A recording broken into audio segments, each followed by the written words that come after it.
Hello.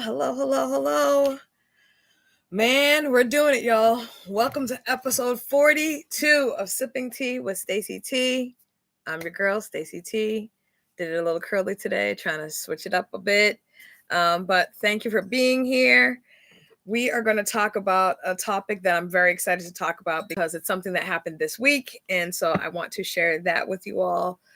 Before we get started, I'm going to be having a tea that I've had before and that's actually purposeful. It's intentional. I've been drinking kind of the same tea for a bit. We're going to get back on track with, drinking something different. I did have something new. I've had the new honeys and I did have a new tea that I've been utilizing, which Connemara Irish breakfast tea. So we're going to be having that again today. I actually really like that tea. So that's a great thing. My mom purchased this for me. Thank you, Mom. So yeah, it's really good. And I will be doing that. Before I get started, I have to make sure that I give a birthday shout out to Tiffany. Tiffany, I appreciate you. I know it's not today, but it's tomorrow. So I just wanted to make sure to say that I appreciate you. You have been loyal to this podcast, supportive of me. It is not lost on me that you are here every week. I can count on you being here, and it means the world. So I hope that, and I pray for you, this year is a year of new revelation. It's a year of continued healing. It's a year of seeing yourself in ways that you have not yet discovered, and all God's blessings and all the things. Know that I celebrate you. Have a wonderfully happy, fulfilling birthday. So now that I got that out of the way, because y'all like, who's Tiffany? I know Tiffany. Y'all, if you don't know who she is, then you haven't been watching. You haven't been a friend of the podcast, because Tiffany was actually a guest. And she was talking about, what it is to be living in her life, living the life of somebody who's a mom of a neurodivergent, beautiful young lady, and what that means. And I have to tell you, I'm still tired just thinking about what her day looks like. So go back and watch that episode. It is uploaded onto Sipping Tea with Stacy T. So look through that on YouTube. And if you haven't been watching the other ones, why? Come on, y'all. There's really great content. Why? Not because it's me, but because God has given me a lot this year. He has allowed for me to go through one heck of a year and experience a lot of things. And in those experiences has birthed so much for me. And that's the reason why this topic today, which is deflecting the deflection, which is something God did for me this week, y'all. So let me get started putting my tea together, steeping that. And yes, I'm using honey. Before you ask me, I'm using honey. Like I said, I'm using honey. So give me a break. So, let me put the tea bag in first. Let that do its thing. Again, fan of this tea. Hate that there's no string, but that's the lazy in me. I know. All right. Close that up. How's everybody been? How was your week? 19 degrees, huh? You're welcome. 42 will be great. 42, Lord have mercy. You ain't young, girl. I thought you would know I'm playing. But sometimes it's weird because I feel sometimes that like I'm so much older than people. And then I see their age and I'm like, oh, wait a minute. Maybe not. Maybe I'm not that much older. But yes, 42 will be great because you're proclaiming it, because you're going to be walking into 42 with more knowledge than you had, before. And that's the benefit of doing healing, committing to it, even when it's scary, even though it can be difficult and trying and exhausting and all the things. People are like, well, dang, Stacy, that don't sound exciting. I know, I get it, but it is worth it. That I can tell you. It's not always easy, but it is 100% worth it. The Bengay is working daily. Look, first of all, I just gave you that beautiful shout out, and now you're trying to be up in how many tablespoons of honey? How about you just let that beautiful dedication that I gave you, let that ride? See, this is the problem with folks. This is exactly the problem with folks. You try to give them a little bit of a blessing, and here they go. Here they go. Already just bringing it back down, bringing it back down. So don't be clocking what I'm doing over here. How about that? How about that? But yes, y'all, this week has been a week. It has been a week. What I will say is there's been so much. I'm framing it. There's been so much that has happened in the past 2 weeks. Well, I would say even month, maybe. Just I don't know how to really fully describe it, y'all, but I feel like when you've been in a healing journey and been dedicated to it, and like have, spoken to God about your expectations about what it's going to look like and feel like, and you're holding on to what it is that you're hoping to get out of it, like, because again, even though I've been dedicated to it, and even though I've been intentional, God didn't tell me like what like the end, quote unquote, end would be. And what I mean by that is like, what it is that it's going to feel like for me, all that. Like, that was never a discussion. And y'all know, if you've ever asked God for something, he just doesn't want to answer, he ain't gonna answer. So there's that piece, right? But I've been just saying, okay, I'm just going to keep doing this every week. And I'm not talking about just on here, but being intentional about, being different and responding differently. And that, I will say, has been challenging for me, because when you have a habit of doing things and showing up in a specific way for years and years and years, that's what you do, right? It's your normal, it's your way of managing through life. And I think most of us, if we really think about it, are really trying just to survive. We're not like trying to do all the things. We're not trying to like, have all the adventures. Like, we're literally just trying day by day to get by. But that's not really God's intention. God's intention is that we have a fruitful life here on this earth, and, when we're with him. And I have not really looked at my life in that capacity. I've 100% looked at my life as like, I'm just going to take every day as it comes. And I do get that. I understand why people think that way.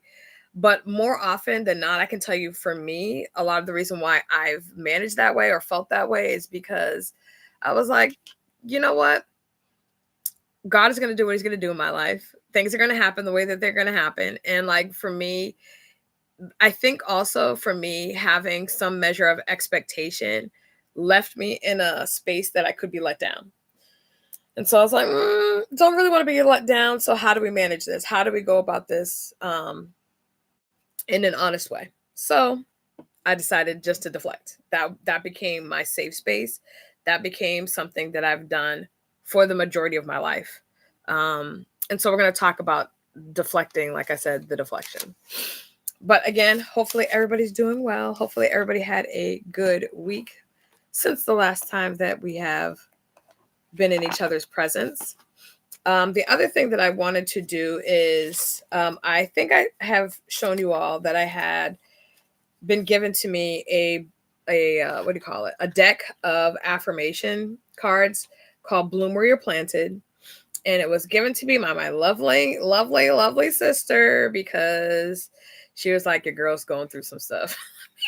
Let me do something for her. I don't want her to crack. So, and it was very, very well received and very timely, because I could have cracked, if I'm going to be entirely honest. And y'all know I'm going to be. So, wow, why are they stuck together? Okay. So I'm just going to pull one out. And this one says, oh Lord. This is what it says. I trust the process because I trust in God. So this is me like literally pulling it out of the pack. And this is the one that was there for me. So it's easy to say that we trust God with the process, right? I trust the process because I trust God. That sounds really good on paper. And this is on paper, right? It sounds good. But in order to actually demonstrate that means that we have to allow for God to do what it is he's going to do. It also means that we need to get out of the way when he's trying to change something, remove something, all the things. But because we stay busy and because we sometimes, and if it's not you, if you've never stayed busy, if you've always listen to every single thing that God has told you to do, then this does not apply to you. But we stay busy and we stay, sometimes like, let me help God out. I know God's got a lot of stuff going on. So let me lend a helping hand. But trusting the process means taking your hands off of what's happening.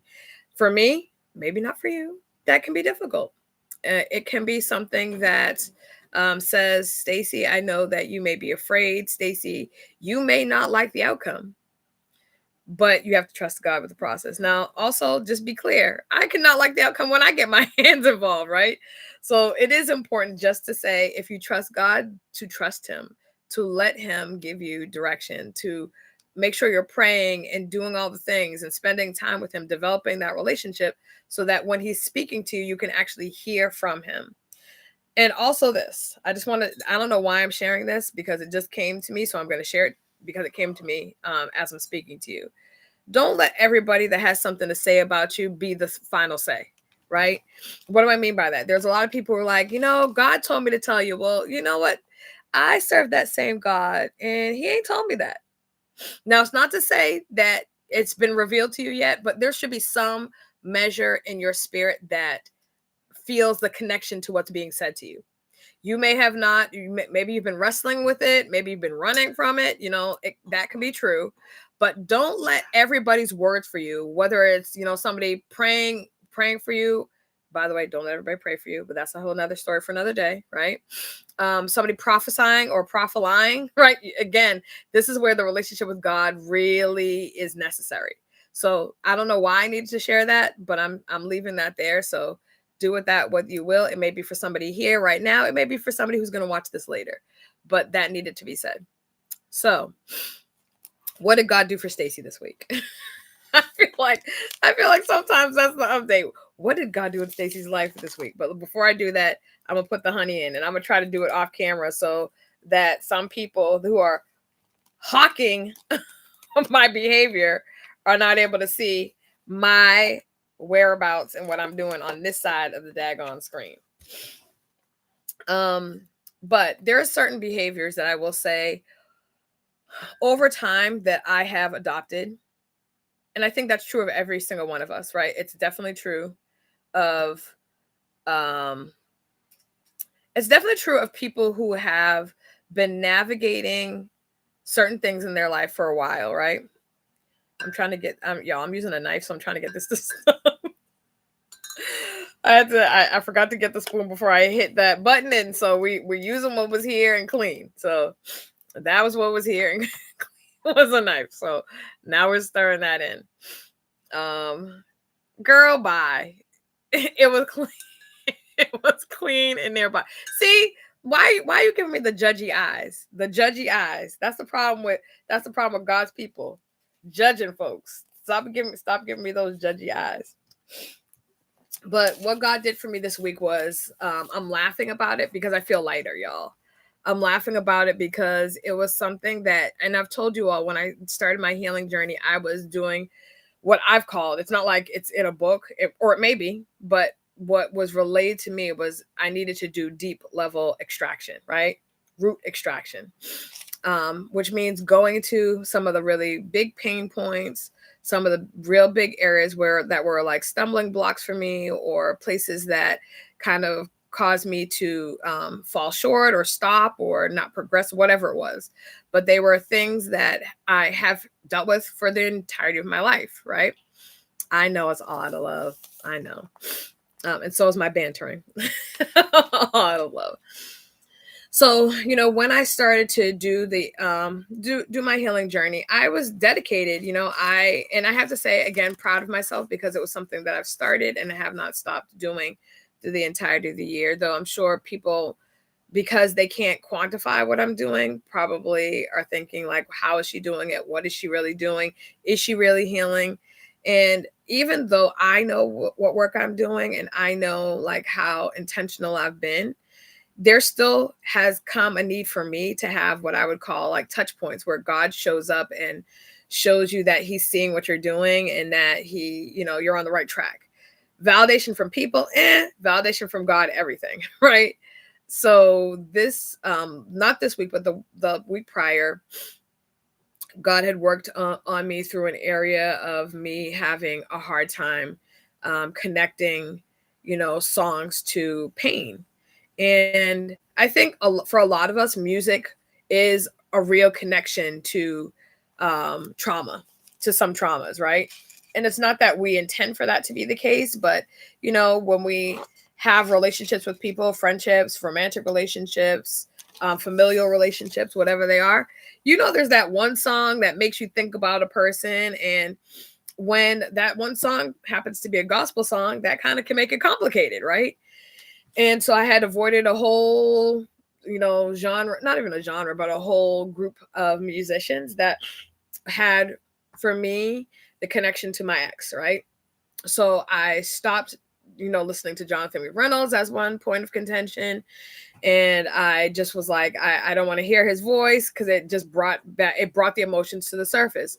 Well, y'all, that's the purpose of healing.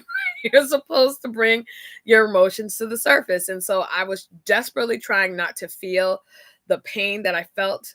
And it wasn't like an overwhelming pain. It was almost like that dull, nagging pain, right? That like, that needling, or somebody like kind of like constantly like poking you. It was that type of a thing. But y'all, I felt it in my heart, 100%. So I stopped listening to those songs, and anytime I would hear them, I would fast forward them or whatever.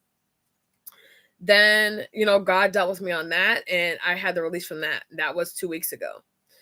Well, this week I, was on TikTok and, having my regular sessions that I do have on there. And on Thursday, I think it was Thursday, God gave me a topic, which was deflection, what deflection looks like in your healing journey, right? So as you're trying to heal, you're like deflecting lots of things. It could be opportunities, maybe you have an opportunity for a promotion or for a new business venture, and you're, deflecting. Or it could be that somebody is, trying to be your friend, and you're like, no new friends. My friends, like, my circle is full. I'm all set. Thanks. Have a blessed life. Or it could be, love, right? You might be blocking that. And y'all know how I've already felt about that, and about, the intention of wanting to be a wife, but also not wanting to be hurt. And the reality is that, y'all, and this is going to sting, and maybe it's going to be something that people don't want to hear, but I think it's something we all know. In order to actually have love, and I mean healthy love, love that is sustainable, love that is ordained, you're going to have to let yourself be vulnerable. That is not something that I love at all. The idea of it, quite frankly, is nauseating. However, it is what it is, right? It is what it is. And the thing that was awesome is that the first vulnerability that you should have is with God, right? But let's also like take into account that some of us are not doing that. And I don't mean we're not talking to God. I don't mean we're not even reading our Bible or praying. I'm not saying any of those things. But sometimes we have something that's in our heart, something, a hurt, a pain, a disappointment that's touched so deeply in our heart that, one, we don't remember it ourselves, because I also know that the brain is powerful enough to hide sometimes pain, or hide things that don't serve the brain well, and don't serve to be successful and move forward. That's a very real thing. And I know that a lot of people, especially a lot of people that have very deep trauma, have gone through a lot of painstaking work to not remember, right? They don't want to remember. Their brain is like, not ready to process, not ready to feel all those feelings, because it can be like a floodgate. But again, I was also very intentional about saying, this is what I'm looking for. This is what, this is what I'm looking for in my life at this stage. And what I'm looking for at this stage of my life is freedom. That's what I want. I want to be free, and I want to be walking in a way that allows for me to live the life that God intended for me to live. Most of us are living a life that we have accepted because of circumstance, whether it's we're afraid to believe in ourselves in a way that we've never done before, whether or not it is us saying, hey, I don't know how to, do this differently. I don't know how to, I have this great idea for a business, but I don't know how I'm going to get the funding. Whatever it is, right? We have lived in this place that we don't think we can because maybe nobody around us has before, right? So you're like, man, this person, I've known this person for years and they're super smart and they could never figure out how to make XYZ happen. And so who am I that, doesn't have their level of education, doesn't have their connections, doesn't have their money, doesn't have, maybe even all the degrees or whatever it is, their skill. But I have this thing that God has tucked in my heart and this seed that he's left in me, but I'm afraid. I'm afraid to move forward. And so many of us just live this life like this, right? This everyday existence like this, when God has intended for us to live a life that soars, right? That has an upward. Now, I'm not saying the soaring is going to be like smooth like I just did it. It might be right. It might be bumpy. It might do one of these numbers and then come back up, right? So there may be a whole bunch of like divots and pulls and twists and turns and all of that, because that's the normal way that those things happen and things go. But it does not mean that we're not intended to have a trajectory that is upward. And instead we've been accepting this, right? When I had to, when God gave me the topic of deflection, I didn't really know exactly what I was going to be fully talking about. Did I know that I've done deflection? Yeah. I mean, I know me, right? But that's also, and I should have mentioned that's one of the best things that God has given me this year is knowledge of myself. I was on someone's video. We call them lives on TikTok. So I was on somebody's live and he had said, am I ready for God to show me me? And that's a real question. Like that's a real honest question. And it's a really important question. If you're in your healing journey, I'm going to tell you, there's no escaping it. God is going to show you yourself, which means he's going to show you all the areas where you're not really trusting him. He's going to show you the areas where you don't trust yourself. He's going to show you the areas that you're living in fear. He's going to show you areas of hate in your heart or, anger in your heart, whatever it is that you have that's sitting there and festering because of maybe years of being treated improperly or years of people not showing up for you, whatever it is, because there's lots of things and lots of reasons why people may show up differently, entirely valid. But if we're looking to have different experience than what we're experiencing now, and I know that I am at the very least, can't speak for any of you, but I know very intentionally that I want things to be different. I want things to feel different for me. So then I have to do different things. And one of the things that has been required of me is to stop deflecting. Now, I have to say that God has been showing me that in different ways. I wasn't fully aware that was happening, but he has been showing me that in a variety of ways. One of the ways is me having conversations that typically I check out of, right? Oftentimes when I feel like I'm going to have a conversation and someone potentially either doesn't care what I have to say, is not going to really be fully listening, is going to be listening to respond, as opposed to listening to like hear where I'm coming from, I will check out. Why? Because I'm like, okay, what's the point? Like, what's the point of this? I'm not going to waste my breath, not going to have the conversation, feel like I've had the conversation 1,600 million loving times. Like, why are we doing this? But God was like, no, like that's not the case. And then it also smacked me in the face that I talked to God about the same daggone thing 1,600 million loving times. And he's like, you think I want to hear it? Like, I mean, he didn't say this to me, but I feel like this is what he might be thinking is, you think I want to hear the same mess, the same drivel? I have bigger fish to fry. You want to come to me about the same thing? Now, because it matters to us, it matters to him. But y'all, there's big things happening. Like he's stopping wars and, he's stopping disease from spreading. Like there's lots of big things that he's doing. So there's sometimes that I'm like, okay, Stacy, like let's kind of figure out what's going on here. Like, let's really dig deeper on your own, but always casting your cares on God because he does indeed care for you. So this Thursday, I was doing my regular class, and I was really thinking to myself, wow, Stacy, you do something all the time. Now, I'm also a very sarcastic person. Sarcasm is a huge tool of deflection. It also can be a personality thing because my family in general can be sarcastic, but it is also a deflection mechanism that is used by many people. Oftentimes because one, people don't think people are listening. Two, people don't think people care about what they're saying. And three, I'm going to be sarcastic because that actually protects me from feeling hurt from whatever it is that you may do, say, or not do or say. And so that's the reason why, sometimes I show up in that way. Now, I'm not going to say, y'all, God has definitely worked with me on this deflection thing. But if you see sarcasm coming from me, speak for yourself. Ha ha ha. I am speaking for myself, but I'm also I'm also aware that there's some things that families do that is a family. It's like kind of our family language, right? And so as a unit, every family has their own thing. And one of the things that we have done is that. Now, that being said, I had to really look into, deflection as a whole and really break it down because yes, I knew I was supposed to talk about it, but what does that mean? What does it look like? And how have I been doing it? So basically, and you guys know your girl always comes with notes.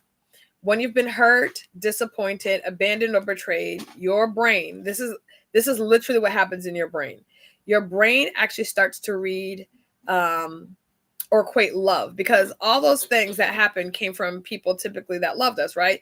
People that loved us hurt us. People that loved us disappointed us. People that loved us abandoned or betrayed us. So those things happen by people we've allowed to be close to us. Random people lying to us and they're like, whatever, right? But people that are close to us that have done these things, it sinks into us and it impacts us. It kind of leaves like this mark, this stain on us. So now what happens is the brain equates those happenings or things that happen between people that you allow or you say that you love that now impact you. It equates that in your brain. Love equals danger. So because your brain is saying love equals danger, all the things that impact your brain in that way make you try to protect yourself, because that is the purpose of the brain. The brain protects the entire body, right? So that's why they are don't tap your kid on the head, because the brain right, because the brain literally does protect the body. It shuts down in ways. It slows down the heart if it needs to. It sends signals of pain to the body to let you know, hey, pay attention to this or look at this, right? It protects itself in every way, shape, or form. The mind, again, which is the brain, protects itself. So I want to ask you some questions. You don't have to answer these, but I want these to be things. Ask these to see if these are things that you can remember, or you're like, yeah, that's me. That's absolutely me. Now, if you want to write it, you can do that. But have you ever questioned things like, what's the catch? When somebody says something to you, like, what's the catch? What they said just seemed to be too good to be true. You're like, what's the catch, right? Or what do you really want? Like somebody's talking to you like, hey, Stacy, how you doing? You're like, in your head, you're listening to them, but you're like, what does this person really want? They don't really care how I'm doing. I know full well they do not care at all. Now, is that fair? Maybe not. But is that how you feel? Absolutely. Very good. Absolutely. Right. That's how you feel. So that's that's maybe what you ask. There is a catch. Always up to something. Yeah. Well, they might. They may be. I study their body language and their tone and their voice, and that's good. That is really good. But y'all, I've done that too, and some people are just good liars. I'm just gonna say. That's not for anybody in particular, but if it doesn't apply, let it fly. How about that? All right. So how long before you change? Maybe a question that you also are asking, like, okay, this person has been cool for a good while, but I'm waiting. I'm waiting for the shoe to drop. I know they're about to change it up on me, right? Or why are you being so nice to me? Now I'm laughing because I don't know about you, but all those things have been things that have floated around in my brain. All of those things have floated around in my brain. Let me get myself comfortable. Right? So because all those things have floated around in my brain, these things are like, how do I call it? These are deflection indicators, right? These are things that, and by the way, some of these things could be true, right? You could have somebody who is being nice to you because they want something from you. They're coming to you, and I know for those of you who have kids, or if you work, I mean, you have kids, then they may manipulate to get what they want. They cry, they throw a fit, the whole tantrum thing. I'm not talking to you, I hate you. All the things that kids say. That kids say to try to sway or pull on their parents' affections. Or they could be literally in a space where they are trying to get love from you. They need that feeling in that moment, and y'all are like, get away from me, kid. Something's up. Not mine. She just says purple stroller. Oh Lord. Hey, very direct and to the point. So what are some of the forms of deflection? So these are things that, not things you notice from others. These are things that you actually may do, and as measures of deflection. So again, if you want to talk about them in the chat, you can. If you're not in the space that you want to, acknowledge that you do these things, then that's also okay, right? No judgment here. But I will tell you, and I'll talk about each of these as things that I know that I have done. Brushing off compliments. 100% do that. 100%. It feels awkward to me more often than not. It also depends on how somebody's saying it or what they're complimenting me on. But more often than not, even if they're like, oh my gosh, Stacy, that play was amazing. I can't believe that. I'm like, okay, all the glory to God, right? Now, do I know that God gave me the ability to write the play? 100%. Do I give God the glory? If you know me, you know that I do. But I can also say thank you. Because God did give me the ability. He trusted me with that ability to do that.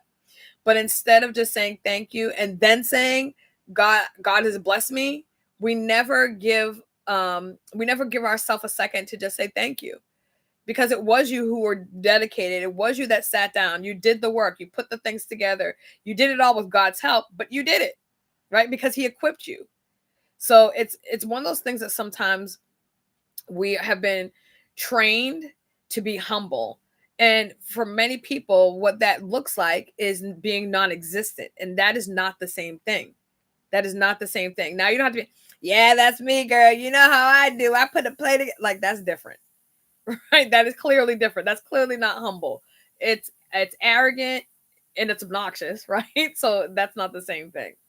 But even like if somebody's like, wow, so-and-so, like Tiffany, your hair looks amazing. Or Cheryl, I love when you smile. You don't smile often, but I love it when you smile, right? And you're like, right? Yeah, all right, thanks. Cool, right?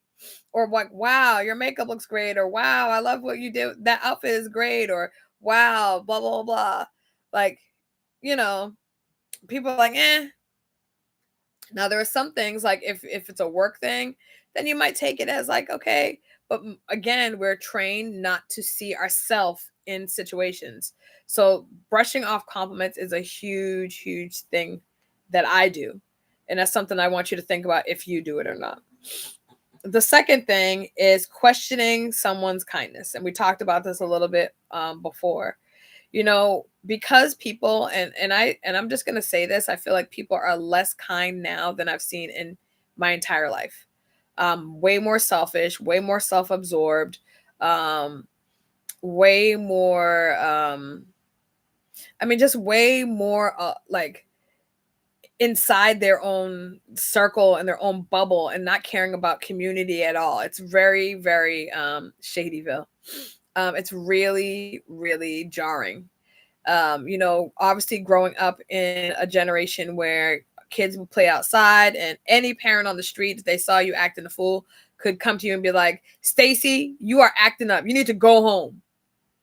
And I would go home and, one of the parents, what are you doing home? Well, I just decided to come home. Now, full well, why would I lie? Because, the other parents are going to say, Oh, Stacy, I sent Stacy home. I'm sure she told you. And like, no, she didn't tell me. So that would backfire. So usually we would go home and be like, Mrs. So-and-so told me that I was, but I really wasn't doing too much, but it was too late. It was too late. You was getting whooped by your parents because you caused them embarrassment on the streets. Right. But now you can't say anything to somebody's kids. Not a thing. Don't be talking about my kid. Don't do it. It's like, and I'm not saying, some people, you don't let everybody, but I'm talking about nobody. You can't say your kid because everybody's like, my kid, not my Johnny. My Johnny is an angel. Well, so was Lucifer. And you see how that one worked out, right? So I'm glad you think your little Johnny is an angel, but he's not. Okay. He's a fallen one. He's a fallen one, ma'am. And you need to deal with that. You need to deal with that. The kids can call the police on the parent. That's funny because we could do that when we're kids too, and our parents were like, go ahead and call them. I'm still whoop you while you call them. Like they didn't. It's a very, very different society, but I also feel like parents do a huge disservice to their children because there are so many parents that are desiring to be their kids' friends. That is their focus. Oh, that's my bestie. That's my girl. That's my rider. I'm like, that's your daughter, ma'am. It's your daughter. Like, that's your kid, your seed. She's not your bestie. And if you were trying to make your child your bestie, I mean, like, do some work. Do some soul searching. Should you be friendly with your kids? Sure. Should your kids feel like they have a safe space to land with you? 100%. Should your children also respect you? Yeah. Should they see that there's a difference between friend and parent? I would hope so. Because if not, what lessons are you teaching your children, ma'ams and sirs? Like, get yourself together. It is going to backfire. Because let me tell you, the back in my day, my mom told me, I know the police and the judge. I can see that being said. I can see that being said. But yeah, I think that there's just a lack of there's a lot of lack. There's a lot of lack of care. There's a lot of lack of consideration. And it does bother me. It does bother me a lot.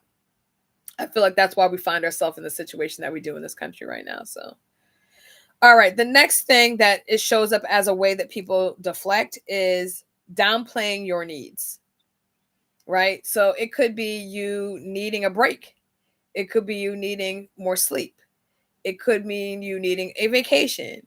It may mean you needing time to yourself or quiet time or any of the things. Now, I know that it's not easy in everybody's capacity to do that, but it's for most people, it's so necessary. Like a time where nobody's calling you, having expectations of you, none of the things, right? But the reality of it is most of us don't live in a world that exists like that. But it is important to make sure that you are sharing your needs with the people that need to know. Because oftentimes when things are just going about as they are, you may not the person that you are with may not even know like what's in your head. If you need a break and you're never saying it, then how are you going to hold because people fully build resentment. Like they should know I need a daggone break. And that like, ma'am, sir, how am I supposed to know what's in here? Because I don't even know what's in my own, but I'm supposed to know what's in yours.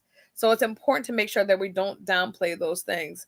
If you need that alone time, if you need that vacation, now it doesn't mean it's going to happen like this, but sometimes even just the knowledge of, I don't know about y'all, but for me, vacationing has always been, or just moving into a different area or being in a different scenery has always been, for as long as I can remember, it has been a reset for me, a mental, emotional, and sometimes even spiritual reset for me.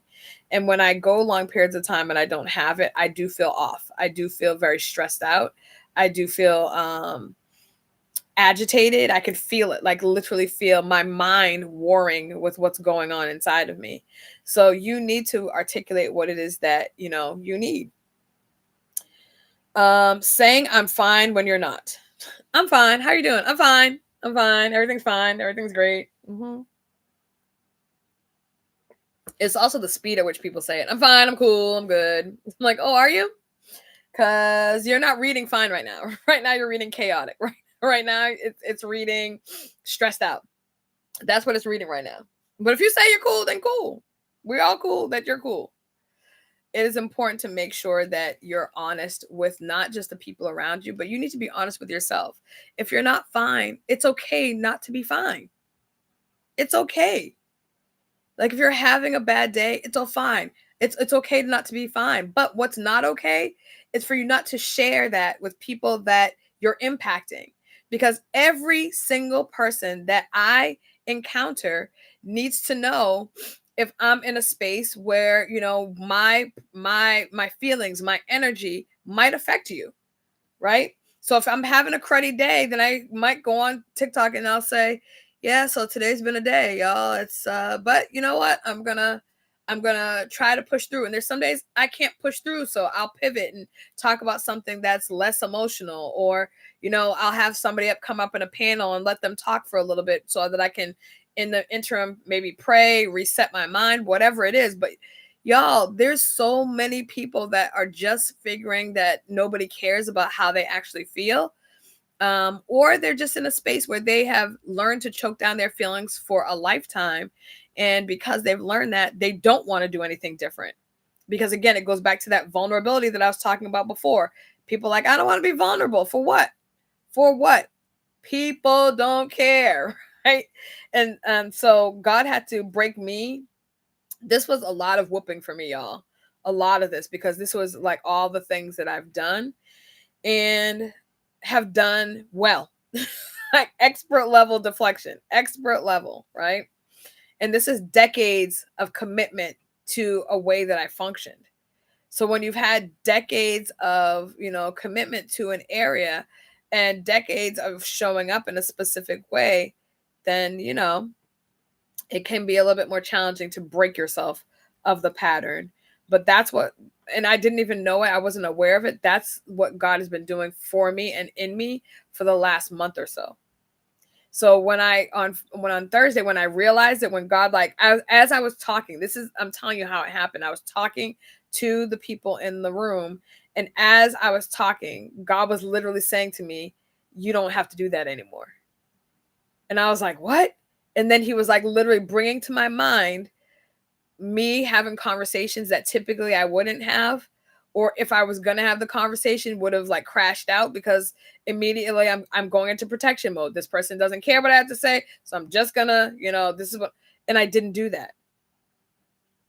And there were not just one conversation, but multiple little checkpoints of times when the me that I'm used to, I'm not going to say the old me, but the me that I'm used to or most familiar with would have conducted themselves in a specific way, and I didn't do it.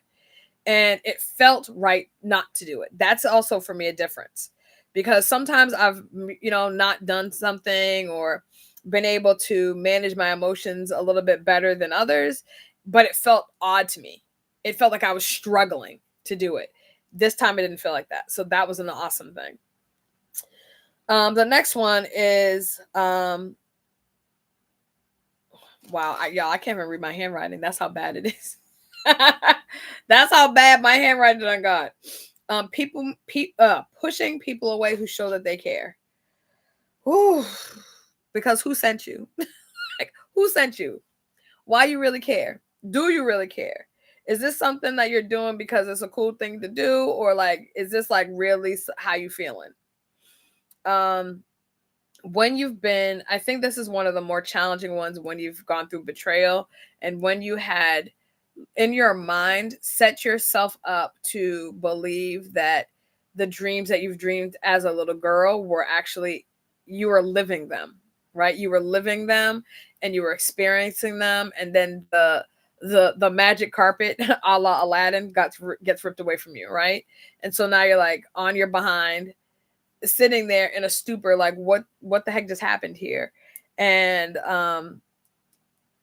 the reality is, I've also been in a season of, and by season I mean like for decades, I've been in a season of really not allowing people full closeness to me.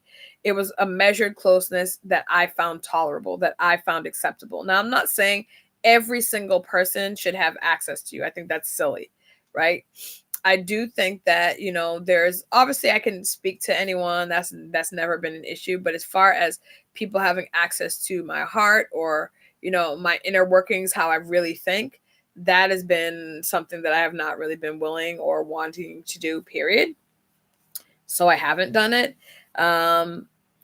But what I've asked God for is to, prepare me to be a wife. And so if I'm doing that, then if I'm intentional about that, then that means some man, at the very least, has to be able to get close enough to me for me to get to know him, right? But if I'm pushing away anybody who shows any measure of care, how does that work? Make it make sense. So challenging, yes. Scary, but I also know I'm going to be doing this with God. And I also know that, fear is not of him. And I also have asked God for a thing, and I have zero control over how he does it, or even the timing of how he does it. The timing of it could be shorter than I've thought. And what am I going to do? Be like, God, but cool. I appreciate the person, but can you give me a little bit more time? But that's not how he works, and somebody brought this to my attention because we were talking about timing, God's timing, because people say that a lot. God's timing, God's timing. Like, God works in timing in the space of eternity, right? So for him, time is literally a blink. We're less than a blink, right?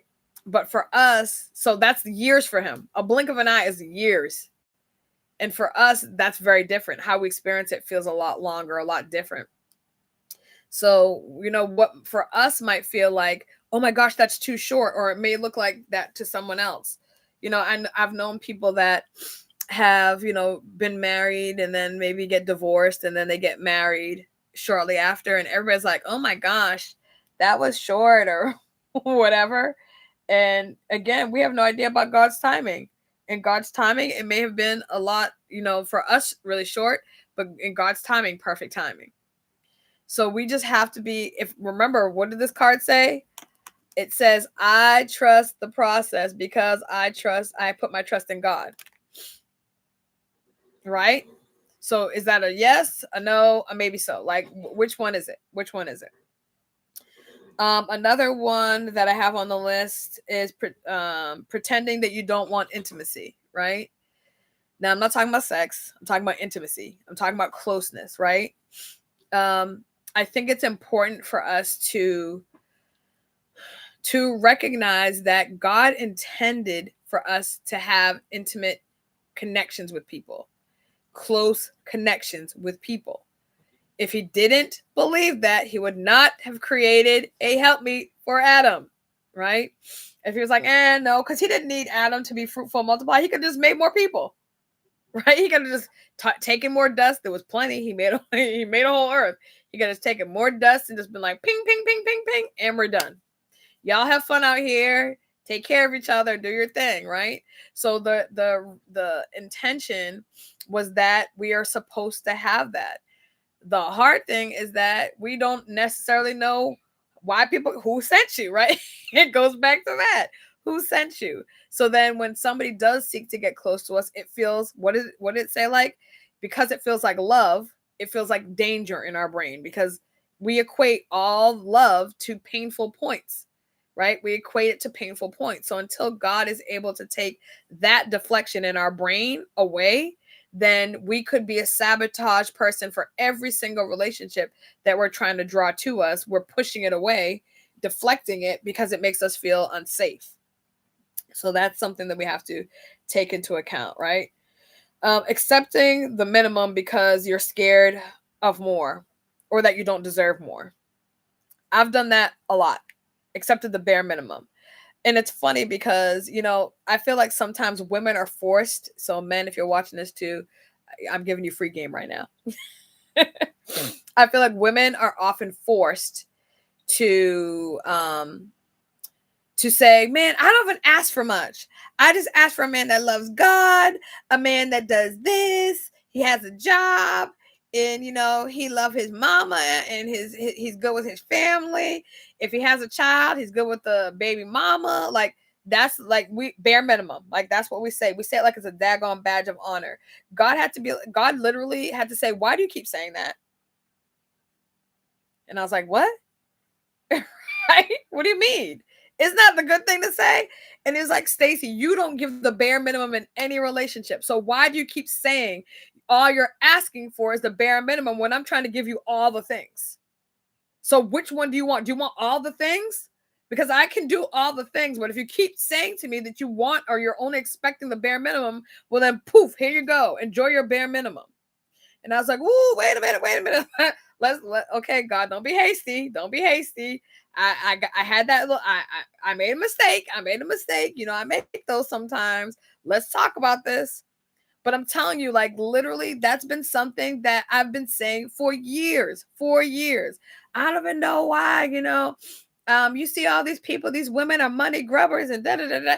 And all I ask is for the bare minimum. Y'all, I'm not gonna be saying that anymore. Because the person he has for me is going to want to spoil me, period. And that's just going to be what it is, right?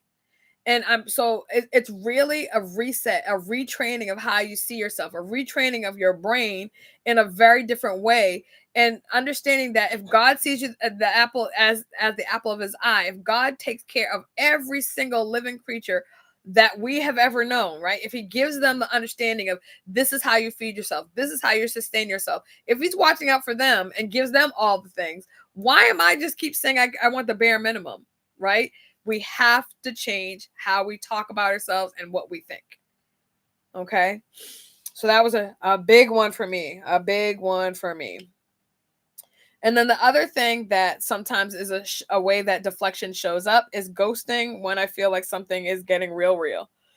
So again, this goes back, excuse me, to a very real thing for me in that I've always felt like people didn't care what I had to say. And I'm not saying all people, right? I'm just saying that to protect all the names of the innocent. Right? But I felt like as a whole, people didn't show up for me and people didn't care about what I had to say or how I felt or how I thought, right? And for me, it's more important to say this. I feel, and I'm not talking about like coming to a baseball game or coming to my plays. I'm not talking about that. I'm talking about showing up for me emotionally, because those emotional rendezvous, those emotional dates, that emotional building and bonding and relationships is so important and so integral to laying the foundation for how you show up for yourself and then how you show up for other people. But if you don't feel like you've had that, it is near impossible without God's help to then recorrect, or not even recorrect, but create for the first time a template, because you don't have one, right? And I don't even, again, one of the things that's beneficial about getting older, I don't necessarily even blame people who didn't show up for me emotionally. I just recognize that maybe they didn't have it to give. Right? Sometimes we get really angry, and it's okay to also have that moment, right? Of feeling hurt and processing your feelings. But it's also, for me, been a blessing to be able to take a step back and look at, okay, this person didn't show up for me emotionally. Like, what does that mean? And why do I always think that it's me, something that I've done that makes them not show up for me in that way, or makes them not feel like it's important for them to set aside time for me? And why do I then overcompensate? Because that was and I think this is a ongoing thing for most people. When you haven't had a thing or you haven't experienced a thing, you will overcompensate every single solitary relationship forward, right? You're going to overcompensate because you're like, I'm never going to do that. You hear parents all the time, I will never treat my kids the way that my family treated me. Okay, cool. But your kid still needs discipline. Maybe your kid doesn't need discipline that you got, but your kid still needs discipline. You know, maybe your parents smothered you. They didn't let you do anything, and that was love, right? Okay, your kid deserves love, but maybe it needs to be reworked how it shows up and what it looks like. So it's important to, sometimes take a step back. The other reason, and I think for me, beyond the one that I mentioned before, which is, accepting the bare minimum, and I feel like people didn't care. I think another big one was the fact that I felt like if people saw the full me, then they wouldn't accept it. It wouldn't be enough for them, or it'd be too much for them. Right.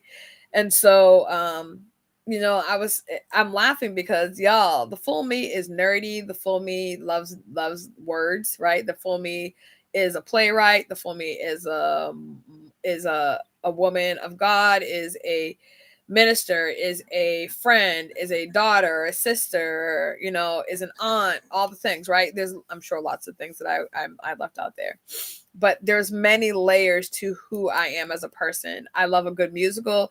If the Sound of Music is on, I will be watching it. If you know, if the Nutcracker's in town or Alvin Ailey, I would love to go see both. I'd love to see a play. I love live music. I love music of all varieties. And I know for some people that's an issue, but that's who I am. That is the person that I am, right? And one of the things that God got on me about is he's like, Stacy, I want to use you like you. Because the thing that we try to do, and I think this is one of the things that we try to do as, I think, Christians, churchgoers, whatever you want to call religious folk, right? Excuse me, y'all. I don't know why my sinuses are super stuffed right now, so I apologize. But one of the things that we try to do is we try to make everybody a carbon copy, a copy and paste. That was never God's intention. Yes, we're all supposed to have a heart for God. Yes, we're supposed to seek after him. Yes, there are certain commands that we're all supposed to follow. But I am not a copy and paste of you, ma'am and sir. So if you're expecting for that to be the case, unexpected, because it's not going to happen. There's no box for you to put me in because God didn't put me in one. So I'm not going to allow for you to try to create a postage stamp for me because it makes it easier for you to digest me. God intended for me to be myself. And he's going to use me as myself. Does that mean I don't have to continue to work and grow in him? 100% I do. But it doesn't mean I have to be digestible to you. That's the difference. And I think very often, if people don't sound like somebody, if people don't look like somebody, if people don't, you know, oh my gosh, you're not reading from the King James Version, well, then you're not really holy enough. Like, it's some of the things that we do are so nonsensical, it drives me batty, right? The reality of it is when God looked out and on the cross and he saw me in eternity, right? When Jesus was on that cross and God was thinking about me, little old me, he already knew what he was getting, right? He already knew what he was creating, what he was allowing to come down through the line. And he said, it is good. I'm going to die for that.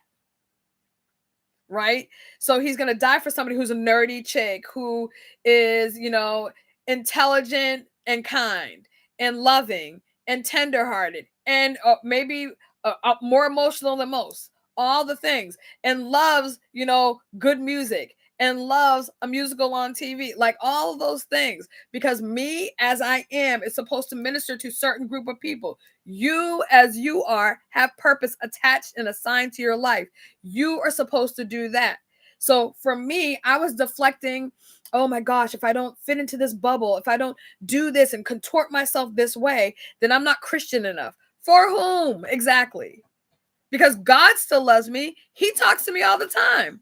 And he has no problem chastening me. He has no problem correcting me, right? But again, we have grown up in this sometimes spiritual but not connected relationship system, right? We have to make sure that what we're doing is God-centered and not man-centered, because man has all sorts of ideas about what things are supposed to happen and how they're supposed to happen. If I didn't see it in the Bible and if God didn't convict me about it himself, I'm gonna need you to take several seats. Let him do his work. If you have an issue, pray about it. Pray for me. Please do. But please, if you pray, make sure you're praying. You believe in Jesus. Don't be praying for me if you. No, thank you. Okay. But again, let that be the thing.